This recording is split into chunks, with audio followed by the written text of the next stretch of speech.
Last మంతే మనం observability with ఏఐఆప్స్ start చేయాల్సింది. But ఈ టెక్నాలజీలో ఉండే కాంప్లెక్సిటీ వల్ల ఒక 1 మంత్ పోస్ట్‌పోన్ చేయాల్సి వచ్చింది.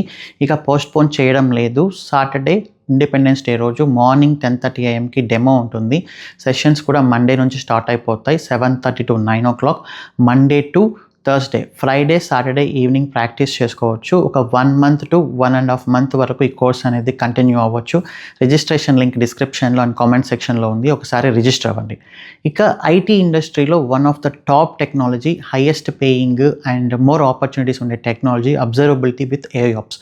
బట్ ఇక్కడ ఒక కండిషన్ ఉంది. ఈ టెక్నాలజీని అందరూ నేర్చుకొని ప్రాక్టీస్ చేయలేరు. ఎవరైతే ఆల్రెడీ డెవ్సెకాప్స్ అండ్ క్లౌడ్ ఇంజనీర్స్‌గా వర్క్ చేస్తున్నారో ఆర్ అట్లీస్ట్ డెవ్సెకాప్స్ అండ్ క్లౌడ్ టెక్నాలజీస్ని ప్రాపర్గా నేర్చుకున్నారో వాళ్ళు మాత్రమే ఈ స్కిల్ని అర్థం చేసుకొని ప్రాక్టీస్ చేయగలరు.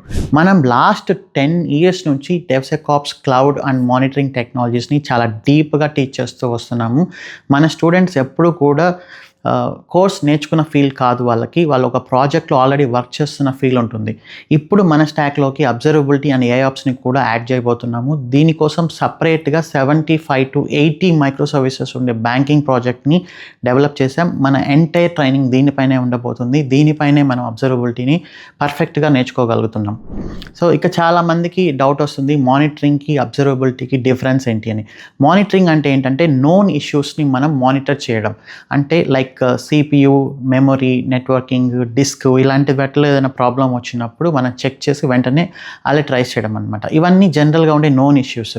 బట్ అన్నోన్ ఇష్యూస్ని మనం మానిటర్ చేస్తూ ఐడెంటిఫై చేసి ఫిక్స్ చేయగలిగితే అదే అబ్జర్వబిలిటీ. ఒక అప్లికేషన్ ప్రొడక్షన్లోకి వెళ్ళిన తర్వాత ఇష్యూస్ అనేవి ఎన్ని రకాలుగా వస్తాయో ఎవ్వరూ ముందుగానే యాంటిసిపేట్ చేయలేరు. అలాంటి వాటిని కూడా మనం ఐడెంటిఫై చేసి ఫాస్ట్గా ఫిక్స్ చేస్తే ఆ బిజినెస్ అనేది చాలా పర్ఫెక్ట్గా సక్సెస్ అవుతుంది. ఒక ఎండ్ కస్టమర్ మనకి ఎప్పుడైతే కాల్ చేసి ప్రాబ్లమ్ని రిపోర్ట్ చేస్తాడో అప్పుడు ఆ బిజినెస్ అనేది ఫెయిల్ అయినట్లే. ఎండ్ కస్టమర్ ప్రాబ్లమ్ని ఐడెంటిఫై చేయడం కంటే ముందే మనం దాన్ని యాంటిసిపేట్ చేసి ఫిక్స్ చేయగలిగితే అప్పుడే మన బిజినెస్ అనేది సక్సెస్ అయినట్లు.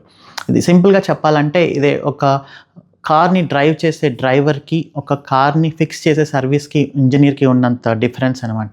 డ్రైవర్కి ఏంటంటే డాష్బోర్డ్ పైన అలర్ట్స్ వస్తూ ఉంటాయి. డోర్ ఓపెన్ అయింది, సీట్ బెల్ట్ పెట్టుకోలేదు, బ్యాటరీ డెడ్ అయిపోయింది, ఓవర్ స్పీడ్ అయింది, ఇలాంటి అలర్ట్స్ అన్నీ డ్రైవర్కి వస్తుంటాయి. అతను ఏదైనా చిన్న చిన్న యాక్షన్స్ తీసుకోగలడు. బట్ కార్ ఒకసారి సడన్గా బ్రేక్ డౌన్ అయింది అంటే కార్ డ్రైవర్ ఎలాంటి యాక్షన్ తీసుకోలేడు. అప్పుడు ఖచ్చితంగా సర్వీస్ ఇంజనీర్ ఎంటర్ అవుతాడు. అతనికి ఉండే మొత్తం నాలెడ్జ్ని అప్లై చేసి ఎక్కడ ప్రాబ్లం వచ్చింది అనేది రకరకాల కాంబినేషన్స్ ద్వారా ఐడెంటిఫై చేసి ఫిక్స్ చేస్తారనమాట. సో అబ్జర్వబిలిటీ కూడా అలాంటిదే అనమాట. అన్నోన్ ఇష్యూస్ ఏవైనా అప్లికేషన్లో రాబోతున్నాయని ముందుగానే మనము గ్రహించి దాన్ని ఫిక్స్ చేయగలిగితే అదే అబ్జర్వబిలిటీ. ఇది ఎవరైతే పర్ఫెక్ట్గా నేర్చుకుంటారో వాళ్ళకే ఏఐఆప్స్ అనే స్కిల్ అనేది కూడా వస్తుంది. ఎందుకంటే ఏఐఆప్స్కి ఉండే కంప్లీట్ బేస్ అబ్జర్వబిలిటీ. 90% అబ్జర్వబిలిటీ అయితే 10% మాత్రమే ఏఐ. సో మనం ఇదంతా ప్రాక్టీస్ చేయగలుగుతున్నాం. ఇక్కడ 90% ఈ అబ్జర్వబిలిటీ అంతా నీట్గా సెటప్ చేసి ఈ 80 మైక్రో సర్వీసెస్ ఉండే బ్యాంకింగ్ అప్లికేషన్ పైన అండ్ దానిపైన మనం ఏఐఆప్స్ని కూడా ప్రాక్టీస్ చేయబోతున్నాం. సో ఈ కోర్స్ మొత్తం ఇంగ్లీష్లో ఉంటుంది. ట్రైనర్ వచ్చేసి రఘు. నేను స్టార్ట్ చేయడానికి నాకు ఇంకా 2 మంత్స్ టైం పడుతుంది. నాకు ఇంకా చాలా వేరే అదర్ వర్క్స్ ఉన్నాయి. సో ప్రెజెంట్ రఘు స్టార్ట్ చేయబోతున్నాడు. ఇంగ్లీష్లో ఉంటుంది మొత్తము. చాలా పర్ఫెక్ట్గా ప్లాన్ చేసాం. ఒకసారి జాయిన్ అవ్వండి. 3 days ట్రయల్ సెషన్స్. మీకు నచ్చితే కంటిన్యూ అవ్వండి. Thank you for watching. See you in next video.